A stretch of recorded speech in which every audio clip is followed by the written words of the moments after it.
اس کے بعد جو کتاب میں دکھانے جا رہا ہوں اس کتاب کے بارے میں تو میں کیا آپ سے کہوں کہ جب میں اس کتاب میں موجود اس روایت کو پڑھتا ہوں تو میرے رونگٹے کھڑے ہو جاتے ہیں، مجھ سے روئے بغیر نہیں رہا جاتا۔ یہ کتاب برادران اہل سنت کی کتاب ہے، فرائض السمتین۔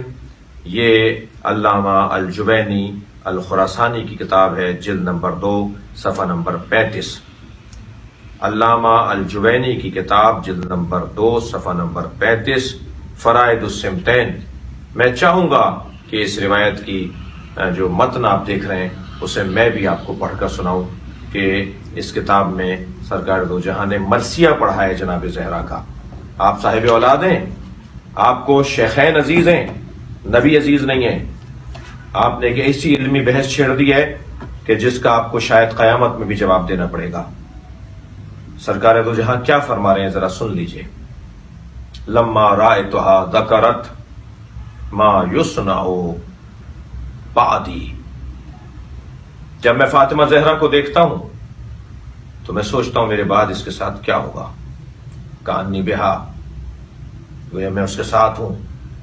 وقد دخلت الذل بیتها وانتهكت حرمتها وغصب حقها ومنعت ارثها وكسر جنبيها۔ اس کی پسلیاں توڑی جائیں گی، اس کو ارث سے محروم کیا جائے گا، اس کو حق سے محروم کیا جائے گا، اس کا حق غصب کیا جائے گا۔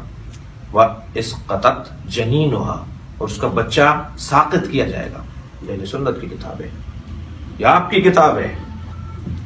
جناب زہرا کے بچے کو نبی فرما رہے مارا جائے گا، اس کا بچہ ساقط کیا جائے گا۔ وَهِيَ تُنَادِي، اور وہ پکارے گی یا محمد، بابا بابا۔ کیا فرما رہے ہیں؟ وہ مجھے پکارے گی، فلا تجاب، مگر اسے کوئی جواب نہیں دے گا۔ ولا تستغیث، نہ ہی اس کی کوئی مدد کرے گا۔ ولا تغاث، تستغیث ولا تغاث۔ اللہ اکبر۔ ولا تزال بعدی، وہ میرے بعد نہیں رہے گی مگر محزونہ، مکروبہ، باکیہ، روتی رہے گی میری بچی میرے بعد۔ یہ ہوگا فاطمہ کے ساتھ۔ یہ ہمارے بھائیوں کی کتاب ہے، فرائض السمتین، علامہ الجوینی کی کتاب۔ علامہ الجوینی فرائض السمتین، یہ کتاب کون سے قرن میں لکھی گئی ہے، ان کی متوفہ کون سے سن کے ہیں، جن کو بھی میں سمجھتا ہوں کہ ہمارے عزیزوں کو دیکھنا ہوگا کہ کتنے بزرگ اور پرانے عالم دین ہیں۔ جو دوسری جلد ہے اس کی دوسری جلد کے اندر صفحہ نمبر 35 کے اوپر نبی مکرم نے اپنی بیٹی کے بارے میں بتا دیا کہ میرے بعد میری فاطمہ کے ساتھ کیا ہوگا۔ اس کے بعد ایک اور کتاب دکھا رہا ہوں، اور وہ ہے ازالۃ الخفا عن خلافت الخلفاء، شاہ محدث دہلوی کی کتاب، اور اس کی جلد نمبر 4 صفحہ نمبر 132 کے اوپر۔ اور آپ کو اس کا متن نظر آ رہا ہے کہ اس کتاب میں کیا لکھا گیا ہے۔ پھر اس کے بعد کتاب آپ کو دکھا رہا ہوں، تاریخ طبری، جو ریر طبری کی کتاب، صفحہ نمبر 29، صفحہ نمبر 29، جلد نمبر 1، صفحہ نمبر 29، جلد نمبر 1، تاریخ طبری، جلد نمبر 1، صفحہ نمبر 29 کے اوپر کیا لکھا ہوا ہے، اور اس کا متن آپ دیکھ رہے ہیں کہ اسی طرح تاریخ طبری کی دوسری جلد بھی، تاریخ طبری کی دوسری جلد بھی، جلد سوم جو ہے وہ اس کے اندر کیا لکھا ہوا ہے، یہ جلد دوم میں، یہ جلد اول اور جلد دوم، یعنی دونوں کتابیں اس کے اندر موجود ہیں۔ ان دونوں کے اندر ایک میں صفحہ نمبر 29 اور ایک میں صفحہ نمبر 220 میں لکھا ہوا ہے۔ اچھا، یہ بھی آپ کے ذہن میں رہے کہ طبری جو ہے وہ آج کے عالم دین نہیں ہے، بلکہ تقریباً 1000 سال پرانے عالم دین ہیں، جنہوں نے تاریخ طبری کے اندر کیا کچھ لکھا ہے، اس کا متن آپ کے سامنے آ رہا ہے۔ اس کے بعد جو کتاب میں آپ کو اہل سنت کی دکھا رہا ہوں وہ ہے مسند فاطمہ الزہرا، جو سیوطی کی کتاب ہے، جلال الدین سیوطی کی کتاب ہے، جو متوفہ ہے 911 ہجری کے، تقریباً کہہ لیجئے کہ 400 سال پرانے عالم دین ہیں۔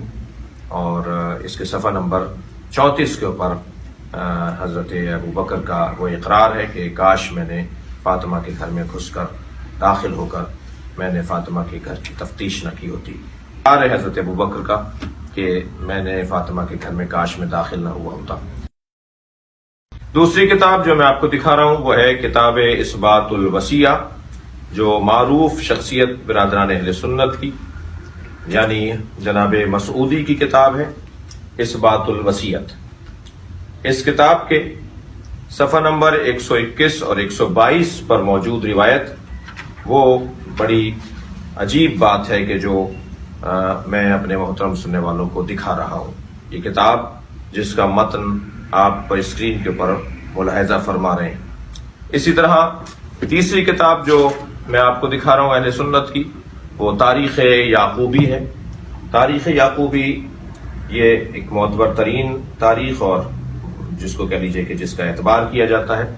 اس کا جلد نمبر 1 اور 2 صفحہ نمبر 75-76 اس کے اوپر موجود عبارت آپ اسکرین کے اوپر ملاحظہ فرما رہے ہیں کہ اس میں کیا لکھا ہوا ہے کہ یہ واقعہ کیسے گزرا اور کیا ہوا، اور حضرت ابو بکر کی بیعت کے موقع پر حضرت علی کے ساتھ اور جناب زہرا کے ساتھ کیا کیا گیا۔ اس کے بعد تیسری کتاب ہے وہ ہے کنز العمال، جناب متقی ہندی صاحب کی کتاب، جس کا صفحہ نمبر 651 آپ کے سامنے اسکرین کے اوپر چل رہا ہے، جس میں حضرت ابو بکر کی بیعت کے موقع پر یہ واقعہ کیا گزرا اور کیا کیا گیا، اور جناب سیدہ کے دروازے پر جا کر کیا باتیں ہوئیں، وہ تاریخ 651 صفحہ نمبر 651 پر یہ کنز العمال جناب متقی ہندی کی کتاب جو معتبر ترین کتاب ہے اس سے میں آپ کو حوالہ دے رہا ہوں۔ اس کے بعد چوتھا حوالہ میرے پاس ہے جو امام بخاری کے استاد ہیں، اور امام بخاری کے استاد ہوں گے تو کتنا بڑا معتبر نام ہے، وہ ہے جناب ابن ابی شیبہ، جن کی کتاب ہے مصنف ابن ابی شیبہ۔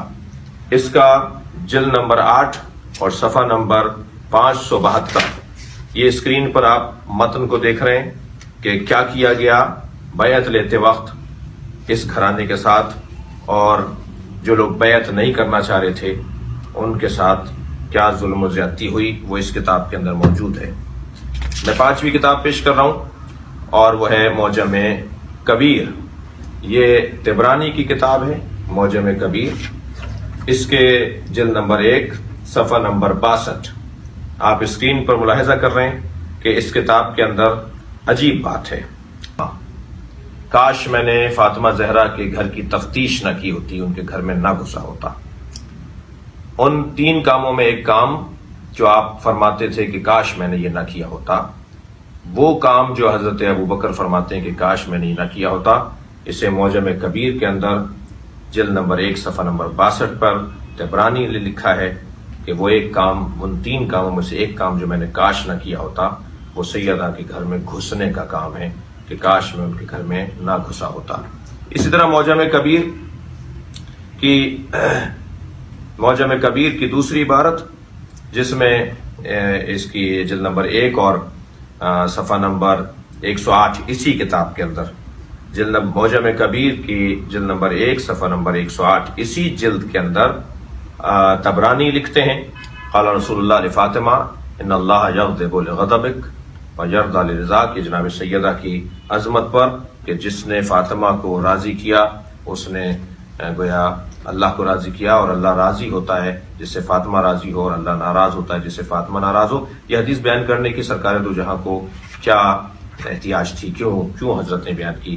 یہ کوئی غضبناک ہونا تھا، یہ بعد میں کچھ ہونا تھا جس کی وجہ سے سرکار نے خاص طور پہ اس لہجے کی حدیث کسی اور کے لیے نہیں آئی ہے۔ جناب زہرا کے علاوہ اس لہجے کی حدیث کسی اور کے لیے نہیں آئی کہ جس سے فاطمہ راضی اس سے اللہ راضی، اور جس سے فاطمہ ناراض اس سے اللہ ناراض، کیونکہ ناراض ہونا اور راضی ہونے کا مرحلہ بعد میں گزرنا تھا۔ اس کے بعد کی جو کتاب میں آپ کو پیش کر رہا ہوں وہ ہے الاموال لابن زنجویہ۔ یہ کتاب برادران اہل سنت کی کتاب، اسے ابن قتیبہ نے لکھا ہے، اور یہ در حقیقت اہل سنت کی ایک معتبر اور محترم کتاب ہے۔ اس کا صفحہ نمبر 126 کے اوپر کیا ہوا، سیدہ کے گھر میں کیسے داخل ہوئے، اور حضرت ابو بکر اقرار کر رہے ہیں کہ میں نے ایسا کیا، اور آپ کو معلوم ہے کہ کسی چیز کو ثابت کرنے کا